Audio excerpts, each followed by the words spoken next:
প্রাচীনকালে আমরা অনেক রাজা বা সম্রাটদের যজ্ঞের আয়োজন করতে দেখেছি। তা সে সাম্রাজ্য বিস্তারের জন্যই হোক বা সাম্রাজ্যের উন্নয়ন বা পারিবারিক সুখ শান্তি, এই যজ্ঞের ফলাফল হিসেবে কোনো উদ্দেশ্য তো থাকতই। এখনও অর্থাৎ বর্তমান যুগেও আমরা সনাতন ধর্মের মানুষরা বিভিন্ন দেবদেবীর পূজা অর্চনা করি, আর সেই সময় কখনো কখনো যজ্ঞ বা হোমযজ্ঞেরও আয়োজন করে থাকি। ঠিক তেমনই 2500 বছর আগের একটি যজ্ঞকুণ্ড পাওয়া গেল মাটি খুঁড়ে। প্রত্নতত্ত্ববিদরা মাটি খনন করে এটা পেয়েছেন। কোথায় এবং কিভাবে জানতে হলে ভিডিওটি শেষ পর্যন্ত দেখতে থাকুন। মাটি খুঁড়ে নানা প্রত্নতাত্ত্বিক নিদর্শন পাওয়া যায়, যার গুরুত্ব অপরিসীম। এমনই কিছু জিনিস সামনে এসেছে যা গবেষকদেরও অবাক করে দিয়েছে।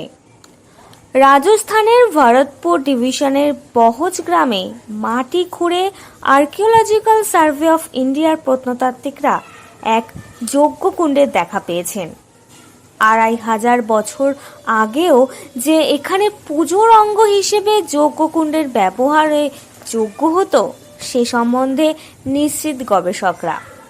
সেই সঙ্গে তারা জানতে পেরেছেন সে সময় এই যজ্ঞকুণ্ডে যজ্ঞ হওয়ার পর সেখানকার মাটি আলাদা করে রাখা হয়, যার আলাদাই গুরুত্ব ছিল।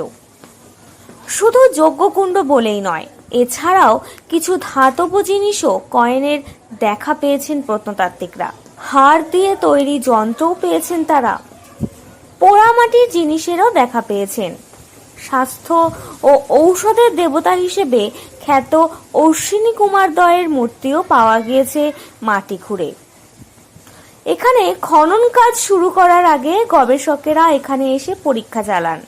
তাদের ধারণা হয় এখানে মাটি খুঁড়লে অনেক প্রত্ন নিদর্শন পাওয়া যেতে পারে। ঠিক সেই মতোই চিঠি যায় কেন্দ্রের কাছে। কেন্দ্রে অর্থ বরাদ্দ হওয়ার পর এখানে খোঁড়াখুড়ির কাজ শুরু হয়। প্রত্নতাত্ত্বিকরা মনে করছেন এখানে খনন চালিয়ে আরও কিছু প্রাচীন জিনিস উদ্ধার হতে পারে। অনেক ক্ষেত্রেই দেখা গেছে খনন থেকে পাওয়া জিনিসপত্র পরীক্ষা করে এমন সব তথ্য সামনে এসেছে যা প্রচলিত ধারণাকে ভেঙে দিয়েছে। এরকমই সব অবাক করে দেওয়া তথ্য এবং অজানা তথ্য জানতে অবশ্যই এই চ্যানেলটিকে সাবস্ক্রাইব করুন এবং আজকের ভিডিওটি যদি আপনার ভালো লেগে থাকে তাহলে লাইক, শেয়ার এবং আপনার গুরুত্বপূর্ণ মতামত কমেন্ট করে জানান। ধন্যবাদ।